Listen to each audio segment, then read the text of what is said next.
그 인터넷에서 본 글인데 내용이 이렇습니다. 그 글 쓴 사람이 이렇게 썼는데 실제 수련회에서 경험한 일입니다. 정말 충만하고 은혜가 가득한 찬양이었습니다. 너무 멋지고 귀한 찬양팀인 것 같았습니다. 그런데 찬양 인도가 끝나자 찬양팀들은 휴식방에 모여 보드게임을 했습니다. 그리고 말씀이 끝나고 설교자가 기도를 인도하자 다시 아무 일 없듯이 무대로 올라가서 충만하게 찬양했습니다. 이것은 실제 상황이었고 보드게임을 안 하더라도 스마트폰으로 예배 시간을 죽이고 있었습니다. 문제는 이것을 다른 사람들은 물론이요, 하나님께서 다 알고 계시다는 것입니다. 이런 글을 읽으면서 이 말이 저에게 묻는 것 같았습니다. 너의 예배는 어떻나? 예배 후에 집에 돌아가면 아무도 보지 않는 그 순간에 너는 어떤 모습이냐라고 묻는 것 같았습니다. 정말 이 질문을 받았을 때 정말 가슴이 내려앉는 것 같았습니다. 왜냐하면 예배 때랑 다른 삶을 살고 있었기 때문입니다. 말씀에 동의는 하지만 말씀으로 살아가야지 하면서 여전히 말씀과 관계없는 내가 원하는 삶을 살고 있기 때문입니다. 제가 받은 이 질문을 여러분에게도 동일하게 물어보겠습니다. 여러분의 예배는 어떻습니까? 그리고 예배를 마치고 돌아가서 아무도 보지 않는 그 순간에 여러분은 어떻습니까? 왜 다를까? 왜 다른 삶을 살아가고 있는 것일까? 그것은 하나님이 보시기에 좋은 삶을 살고 있지 않기 때문입니다. 내가 보기에, 내가 느끼기에 좋은 삶을 살아가려고 하기 때문입니다. 내가 주인 된 삶, 나를 위한 삶은 하나님이 보시기에 좋은 것이 아닌 내가 보기에 좋은 삶이 되는 것입니다. 그리고 그 삶은 나를 하나님과 멀리하게 하며 하나님의 보호를 못 받게 한다라는 것입니다. 그리고 결국 사단에 속해 종노릇하다가 저주 가운데 들어가게 하는 삶이라고 말씀해 주시는 것입니다. 그것은 다른 이유가 아닌 바로 하나님께서 우리를 사는 영으로 만드셨기 때문입니다. 오늘 함께 읽었던 이 말씀, 여호와 하나님이 땅의 흙으로 사람을 지으시고 생기를 그 코에 불어넣으시니 사람이 생명이 되니라. 흙으로 사람을 지으시고라는 말을 우리 히브리어로 우리가 잘 아는 것처럼 아파르민 하아다마 말씀하심으로 그냥 흙이 아닌 흙에서 나온 먼지라고 분명하게 말씀해 주십니다. 그러니까 나를 위해서 아무리 살아도 내가 아무리 잘났다고 외친다 해도 먼지 그 자체로는 먼지밖에 되지 않는다라는 것입니다. 그런데 사람들은 이것을 모르고 먼지에다가 좋은 옷을 입히고 좋은 것을 먹고 좋은 것을 누리면서 나는 괜찮은 삶을 산다라고 착각한다라는 것입니다. 그리고 결국 먼지로 사는 인간은 가지면 가질수록 힘들고, 이거 당연하지 않겠습니까? 먼지가 뭔 힘이 있습니까? 그런데 거기에 자신의 모습을, 진짜 모습을 숨기기 위해서 뭔가 가리려고 하고 뭔가 꾸미면 꾸밀수록, 가지면 가질수록 힘들 수밖에 없다라는 것입니다. 이처럼 하나님께서는 우리를 흙에서 나온 먼지로 창조하셨으면 정말 그냥 우리는 비참한 존재, 정말 아무런 가치도 없고 그냥 죽을 수밖에 없는 존재였는데, 하나님께서는 흙에서 나온 그 먼지에다가 생기를 집어 넣으셨다라는 것입니다. 그리고 생기를 불어 넣으시자 우리는 생명이 되었습니다. 이것을 다시 말해 사는 영이요, 이 사는 영을 네페시카이아라고 말을 합니다. 오늘 왜 이렇게 히브리어를 사용하냐라고 생각할 수 있는데, 이것은 뭐 잘난 척 하려고 하는 것이 아니라 정말로 중요한 말씀이기 때문입니다. 왜냐하면 네페시카이아라, 이 사는 영이라고 말한 이 네페시카이아라는 것은 가능성이 있다라는 것을 말씀하고 계시기 때문입니다. 짐승처럼 진짜 무엇을 위해 사는지 모르고 경쟁하며 조급해하며 두려워하며 마지막을 기다리는 그런 삶을 살 것인지, 아니면 생명을 가지고 진짜 행복하고 하나님과 교제하며 살 수 있는 존재의 가능성으로 살 것인지, 이것에 대해서 말씀해 주고 있다라는 것입니다. 그래서 신명기 30장 19절을 보면 내가 생명과 사망과 복과 저주를 내 앞에 두었은즉 너와 내 자손이 살기 위해서 생명을 택해라.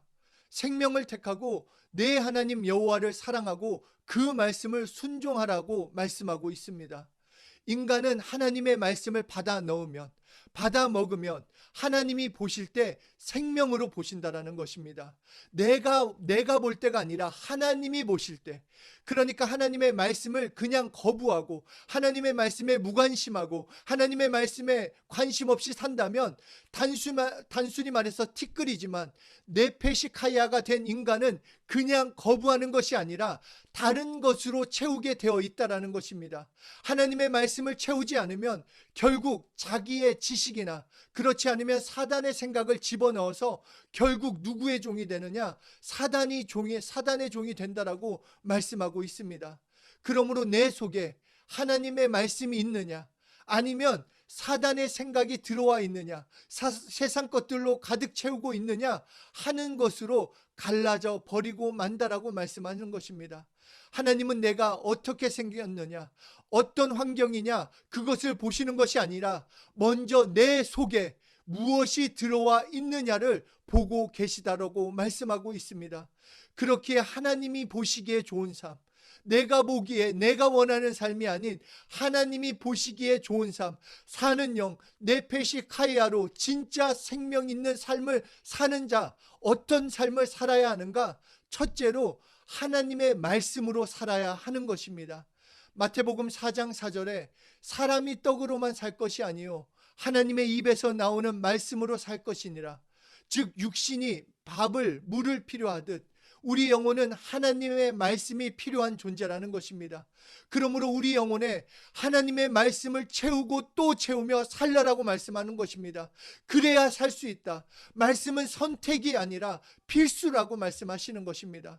말씀을 통해 내가 살아가게 되는 것이요, 내가 새롭게 되는 것이요, 이것이 하나님이 보시기에 좋은 삶이며 창조된 목적대로 사는 것이요, 하나님의 인도를 받는 삶을 살게 되는 것입니다. 어떤 사람은 말씀이 좋은 것은 알겠지만 예배 때만 들으면 되는 거 아닙니까?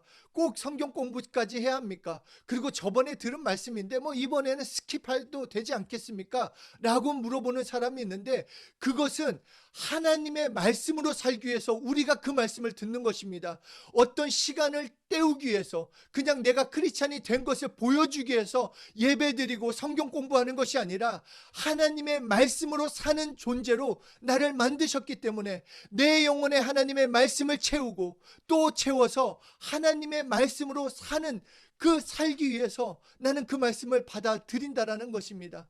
우리가 예를 들어서 우리가 밥을 먹어도 또 먹습니다. 어제 먹었고 그저께 먹었다고 해서 나는 배불러, 안 먹는 사람 없습니다. 오늘 또 물어봅니다. 오늘 점심은 뭐 먹지? 오늘 저녁은 뭐 먹지? 그런 생각을 합니다. 육체가 건강하듯이 사는 영으로 창조된 나는 일생 동안 하나님의 말씀을 먹어야 한다는 것입니다.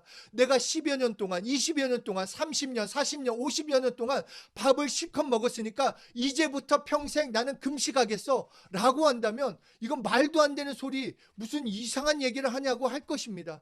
그런데 말씀은 나에게 생명을 주는 것입니다. 우리가 육신을 위해서 먹는 것과 비교가 안 되는 진짜 생명을 말씀을 통해 주시기 때문에 나는 말씀을 통해 그 말씀으로 살아야 하는 것이요, 그 말씀으로 살아나야 하는 것이며 그 말씀이 나에게 실제되도록 그 말씀에 부딪혀 살아야 한다라는 것입니다. 그리고 둘째로 이 사는 영인 나는 살려주시는 영이신 예수로 살아야 합니다. 고린도전서 15장 45절에 기록된 바 첫사람 아담은 생령이 되었다함과 같이 마지막 아담은 살려주는 영이 되었나니, 첫사람 아담은 생령, 사는 영이요, 마지막 아담은 바로 예수 그리스도, 그 예수 그리스도는 살려주시는 영이시라는 것입니다. 첫사람 그 티끌로 된 아담에게 생기를 넣었더니 산 영이 되었다함과 같이 말씀이 육신이 되어 오신 그 마지막 아담은 살려주는 영이 되었으니 사는 영인 나는 살려주시는 영이신 예수를 만나야 한다라는 것, 예수를 믿어야 한다라는 것, 예수로 살 때 진짜 사는 영이요, 그것이 살아가는 축복을 누릴 수 있다라고 우리에게 말씀하시는 것입니다. 산 영이라고 하는 것, 사는 영인데 스스로 산다라는 뜻이 아니라 살아야만 하는, 정말 살아야만 하는 그 산 영이라는 것입니다. 그러므로 살아야만 하는 영은 둘째 아담인 그 예수 그리스도, 살리시는 영이신 예수 그리스도를 만날 때만이 진짜 살게 되는 것입니다. 예수 믿어야만이 내 삶이 변화가 있는 것입니다. 예수로만 살 때만이 진짜 하나님의 공급하심을 경험할 수 있게 되는 것입니다. 이때 하나님의 자녀로 하나님의 관심을 끌어 하나님이 도우신다라고 우리에게 약속해 주고 계시는 것입니다. 그러므로 예수를 믿는 것은, 예수로 사는 것은 선택의 문제가 아닙니다. 예수를 믿어야 사람답게 사는 것입니다. 예수 믿어야 진짜 살게 되는 것입니다. 우리 총장님도 말씀하시지만 우리 늘 뉴스 친구들하고 드는 예가 냉장고 예화 아닙니까? 요새 정말 냉장고 깜짝 놀랐어요. 정말 컴퓨터와 같아요. 컴퓨터와. 냉장고 기능 말고도 그 화면이 있어가지고 영화도 볼 수 있고, 나 막 볶음밥 하고 싶어, 레시피 말해줘 하면은 레시피가 막 말로써 막 조리법을 말해주고, 엄청 정말 이 냉장고가 대단합니다. 그런데 이렇게 좋은 냉장고가 자기는 전기선 꼬리 같아가지고 마음에 안 들어, 난 잘라버리겠어. 그래서 명품 같은 내가 이 꼬리를 가지고 있으면 안 되지 하면서 전기선을 잘랐다고 생각해 보십시오. 그때부터 그것은 고물이 됩니다. 전기가 공급되지 않은 냉장고는 아무리 기능이 좋고 아무리 대단하고 아무리 용량이 많고 아무리 엄청난다 할지라도 아무런 더 이상 냉장고도 아니요, 곧 고철일 수밖에 없고 고물일 수밖에 없습니다. 마찬가지로 내가 아무리 잘났고 내가 잘 나간다 할지라도, 내가 가진 게 많다 할지라도 예수님과 연결되어 있지 않으면 전기가 공급되지 않은 냉장고와 같다라는 것입니다. 이와 같이 인간은, 나는 사는 영이요 살아야만 하는 생명입니다. 그러므로 나는 혼자 살 수 없습니다. 나는 혼자 살아갈 수 없습니다. 예수 없이는 살 수 없습니다. 살려주시는 영이신 예수가 필요한 존재라고 말씀해 주는 것입니다. 그런데도 인간이 예수 안 믿으면, 나 예수 없어도 살아, 나 괜찮아, 살만해, 그러면 불안은 더 가중될 수밖에 없는 것이요, 자기가 먼지가 아닌 것처럼 몸부림치지만 결국 본능적으로 먼지인 것을 알고 있기 때문에 정말 다른 것으로 채워보려고, 명예로, 물질로, 문화로 가려보려고 하지만 진짜가 채워지지 않기 때문에 가지면 가질수록, 지나면 지날수록 힘들어지는 것입니다. 인간은 오직 예수 그리스도를 믿을 때만 살 수 있습니다. 예수 믿을 때만 행복할 수 있습니다. 인간은 사는 영이기 때문에 정말로 다른 것으로 채울 수 없습니다. 다른 것으로 만족할 수 없습니다. 다른 것으로 승리할 수 있지 않고 오직 예수로만 살 수 있는 것이요, 승리할 수 있는 것이요, 행복할 수 있는 것입니다. 나는 사는 영입니다. 오직 예수 그리스도만이 살려주시는 영이 되십니다. 그리고 예수로 살겠다고, 정말 말씀으로 살겠다고 결단했으면 이제 말로만이 아니라 이제 그렇게 사는 데까지 나아가야 하는 것입니다. 앞에서 처음 질문을 드렸던 것처럼 왜 예배 때와 내 삶이 다른가? 하나님이 보시기에 좋은 삶을 살지 않기 때문입니다. 우리는 하나님이 보시기에 좋은 삶을 살아야 합니다. 남들이 보기에, 내가 보기에 좋은 삶이 아니라 하나님이 보시기에 좋은 삶을 살아야 하는 것입니다.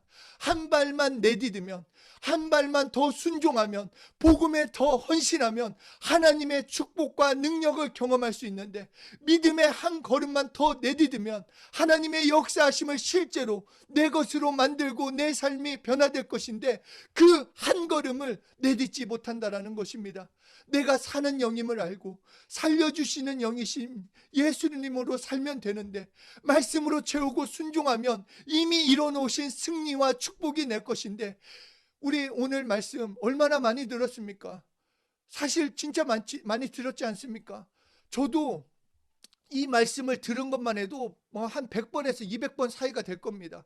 나는 누구인가에 대한 말씀도 최소 50번 이상은 전했습니다. 그런데 오늘에서야 이 말씀이 저에게 실제가 되었다라는 것입니다. 그러면서 마태복음 14장 25절에서 나오는 베드로의 무리를 걷는 장면을 깨닫게 해주셨습니다. 오병이어 이적 후에 예수님은 제자들을 먼저 배를 태워 보내십니다. 그런데 풍랑으로 고난을 당하고 있었습니다. 새벽 3시쯤 예수님께서 바다 위를 걸어오십니다. 바람이 불지 파도는 치지 깜깜한 바다 위에 한 물체가 자신의 배 위로 올라오니 이 제자들이 얼마나 놀랬겠습니까? 그러자 제자들이 그 예수님을 향해서 유령이다 하며 무서워하며 소리 질렀습니다. 그러자 예수님께서 즉시 이르시되 안심하라, 나다 너희 선생 예수다, 두려워하지 말라. 이럴 때 베드로가 말을 합니다. 저는 그냥 베드로 하면 나서기 좋아하고 잘난 척하려 한다고 생각했는데, 이번에 이 말씀을 읽는데 베드로에게 예수님이 중요했기 때문에, 정말 베드로는 진짜 예수님이시면 나를 명하사 물 위로 오라 하소서 말씀했습니다. 예수님이 그 말을 듣고 오라 하시니 베드로가 배 위에서 내려서 물 위로 걸어서 예수님께로 갔습니다. 우리는 늘 말씀하시면 내가 순종하겠습니다, 예수님이 말씀하시면 그 말씀에 따르겠습니다, 말씀만 하시옵소서, 내가 당연히 따르겠습니다 라고 마음으로 결단합니다. 그런데 정작 오라 할 때, 정작 그 말에 순종하라 할 때 물 위로 걷는 사람이 얼마나 있냐라는 것입니다. 하나님이 보시기에 좋은 삶, 하나님이 보시기에 기뻐하는 삶은 하나님의 말씀을 듣고 예수로 살겠다고 하는 자가 진짜 예수로 살아가는 삶입니다. 말로만이 아니라 말씀으로, 예수님 때문에 그 믿는 믿음으로 살아야 한다는 것입니다. 그런데 문제는 베드로가 바람을 보고 무서워 빠져가는지라 이 말씀 때문입니다. 우리도 그렇습니다. 혹시 말씀대로 살다가 결단은 하게 했지만 결단대로 살다가 혹시 안 되면, 힘들면, 베드로처럼 물에 빠지면 어떡하나 생각을 하고 오라고 하신 예수님의 음성에 반응하지 못하고 있다는 것입니다. 또한 제자들이 베드로를 보고 얼마나 수군거렸겠습니까? 또 저 자식 또 잘난 척하네, 또 잘난 척하더니 그래, 물 위를 걷는 모습을 보면서 걷네 하다가 물 위에 빠지자 그럼 그렇지, 괜히 나서가지고 나처럼 안전하게 배에 있지 왜 나서서 그러냐, 그런 말을 하지 않았겠습니까? 그런데 중요한 것은 이것입니다. 베드로가 죽었습니까? 베드로에게 무슨 일이 생겼습니까? 망한 것도 아니고 죽지도 않았습니다. 오히려 물 위를 걸어본 베드로가 되었고 예수님의 그 강한 팔로 구원을 경험한 제자가 되었다는 것입니다. 그래서 베드로 전서를 보면 세상을 사는 크리스천에 대해서, 특히 삶에서 고난과 핍박을 당한 사람들에게 더욱 담대히 그리고 강하게 말하고 있습니다. 그럼에도 믿음으로 더욱 살아라. 흔들리지 말고 더욱 말씀으로 살아라. 너희 환난 가운데 있어도 염려하지 말아라. 왜냐하면 하나님이 지켜주시니까, 왜냐하면 하나님이 함께 해주시니까, 하나님이 책임져 주실 거라는 것을 소리 높여 말합니다. 왜냐하면 이 베드로는 경험했기 때문입니다. 그 강한 팔이 얼마나 강하고 어떤 풍랑과 같은 환경에서도 절제 죽지 않고 오히려 구원의 역사를 경험했기 때문에 믿음의 형제 자매들에게 환난 가운데 있어도, 염려 가운데 있어도, 힘든 가운데 있어도 두려워하지 말라, 예수 믿고 나아가라고 외치고 또 외치고 있는 것입니다. 이제 정말로 살려주시는 영이신 예수로 살아보는 것입니다. 정말로 예수님이 나를 어떻게 살려주시는지 경험하기 위해서 이제 말씀에 나를 채워서 그 말씀이 나를 이끌어가도록 순종하며 살아야 하는 것입니다. 배라고 하는 나의 경험, 나의 생각, 나의 통밥, 나의 감정에서 발을 내딛어서 믿음의 길을 걸어야 합니다. 저도 마찬가지입니다. 사역을 하면서 혹시 이거 안다면 어떡하지? 하나님께서 분명히 저에게 말씀하시고 감동을 주셨는데 안 될 것 같아, 내 경험상 나는 안 될 것 같아, 말은 안전하게 하는 것이 맞아, 하지만 실패할까 봐 순종하지 못한 경우가 많이 있었다라는 것입니다. 또한 남들이 어떻게 생각할까, 남들이 돕지 않으면 어떡하지, 사람들의 시선, 인정, 평판에 속아서 발을 내딛지 못했다라는 것입니다. 보이지 않는 그 담, 약한 껍질만 깨면 되는데 두려워서 예수님으로 살지 못했다라는 것입니다. 그래서 저는 이 말씀을 준비하고 또한 우리 2021년 우리 교회 표회를 생각하면서 물 위를 걷는 삶을 살아가자. 나는 정말 물 위를 걷는 삶을 살 것이다. 세상적으로 두렵고 물에 빠지는 것처럼 실패가 있더라도 물 위에 예수님이 계시고 그 예수님이 오라 하셨기 때문에 나는 순종하는 삶을 살 것이다 결단했습니다. 그래서 살려주시는 영으로 사는 것을 체험할 것입니다. 말씀이 실제고 예수님이 나의 구주 되심이 실제임을 나는 경험할 것입니다. 앞에서 나눈 신명기 30장 29절 말씀처럼 내가 오늘 하늘과 땅을 불러 너희의 증거를 삼노라. 내가 생명과 사망과 복과 저주를 내 앞에 두었은즉 너와 내 자손이 살기 위하여 생명을 택해라. 믿음은 결단이며 믿음은 선택입니다. 살려주시는 영이신 예수로 살 것인지, 아니면 그냥 먼지로 살 것인지, 하나님을 기쁘시게 하는 삶을 살 것인지, 내가 원하는 삶을 살 것인지 내가 결단하고 선택하는 것입니다. 그렇게 사랑하는 우리 서초예교회 성도 한 분 한 분, 함께 예배드리는 한 분 한 분, 정말 사는 영인 내가 진짜 사는 것 오직 말씀으로 사는 것입니다. 오직 예수로 사는 것입니다. 예수님만을 의지하며 사는 것, 그것이 진짜 사는 것입니다. 그리고 갈라디아서 2장 20절 말씀하신 것처럼 이제 내가 사는 것, 나를 구원하신 예수를 믿는 삶이요, 예수로 사는 삶임을 깨닫고 결단해서 그렇게 그것에 순종하며 내 발을 내딛는 그 축복이, 그것이 바로 하나님이 보시기에 좋은 삶을 사는 것이요, 그 보시기에 좋은 삶을 삶으로써 여러분의 삶이 정말 하나님과 함께하는 축복의 삶, 능력의 삶, 행복의 삶이 되기를 간절히 예수 이름으로 축복합니다.